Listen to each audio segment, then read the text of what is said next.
अस्सलामुअलैकुम वरहमतुल्लाहि वबरकातुहू। रसूल करीम सल्लल्लाहु अलैहि वसल्लम ने फरमाया, मुझ पर एक ऐसी आयत उतरी है जो किसी और नबी पर सवाए सुलेमान अलैहिस्सलाम के नहीं उतरी। वो आयत बिस्मिल्लाहिर्रहमानिर्रहीम है। अल्लाह पाक की लारैब किताब में आया है कि हज़रत सुलेमान अलैहिस्सलाम ने अपने ख़त का आगाज़ अल्लाह पाक के बाबरकत नाम से ही किया था। इसी तरह हज़रत मूसा ने कश्ती के चलने का तज़किरा कुरान मजीद में किया तो अल्लाह ताला ने इरशाद फरमाया, इसमें सवार हो जाओ अल्लाह के नाम से। गोया किसी भी ऐसे काम का आगाज़ जो जायज़ हो तो अल्लाह का नाम लेना और इसे शुरू करना अंबिया की सुन्नत मुबारका है।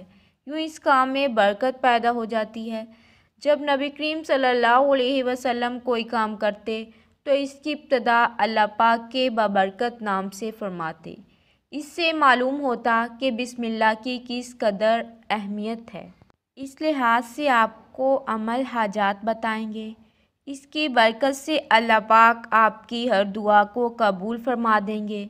बिस्मिल्लाह के अमाल से आप चोरी और शैतानी असरात और अचानक मौत से महफूज रहेंगे और आप माली परेशानी से भी कभी दो चार नहीं होंगे। और अगर कोई हाजत दरपेश हो, मसलन मुलाजमत का हसूल, कारोबार, बेरोज़गार, शादी में रुकावट, घरेलू नाचाकी का ख़ात्मा, बेगुनाह की कैद से रहाई, नाजायज़ मुकदमा का ख़ात्मा, कर्ज़ा की अदायगी के लिए इस अमल को रोज़ाना खलूस नियत से बजा लाएँ।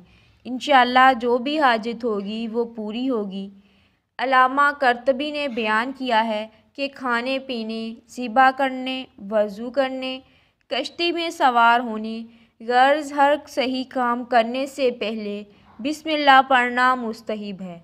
लिहाजा जो शख्स बिस्मिल्लाह 100 मरतबा इस तरह पढ़े कि हर 10 पूरा करने के बाद दुरूद पाक कम अज़ कम 1 मरतबा पढ़े और अपने मकसद के लिए दुआ मांगे, अल्लाह रब्बुल इज़्ज़त इसकी हर दुआ को कबूल फरमा लेंगे।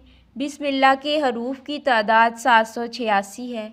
जो शख्स इस अदद के मुवाफ़िक 7 रोज़ मुतवातर बिस्मिल्लाह पढ़े, वो अपने मकसद के लिए दुआ करे तो उसकी दुआ ज़रूर कबूल होगी और इंशाअल्लाह मकसद पूरा होगा और इसकी अज़मत व इज़्ज़त होगी। कोई इससे बदसलूकी ना कर सकेगा। किसी तरह जो शख्स 100 मरतबा पूरी बिस्मिल्लाह सोने से पहले 21 मरतबा पढ़ेगा तो चोरी और शैतानी असरात और अचानक मौत से महफूज रहेगा। इसी तरह बुजुर्गाने दीन बिस्मिल्लाह को अव्वल व आखिर 11-11 मरतबा दुरूद पाक के साथ 187 मरतबा बाद नमाज तहज्जुद पढ़ने का बतलाते हैं। इस अमल से भी अल्लाह पाक आपकी हर हाजत को कबूल फरमाते हैं। किसी जालिम के सामने बिस्मिल्लाह पढ़कर जाने से अल्लाह पाक आपको गालिब करके इस जालिम को मगलूब कर देंगे।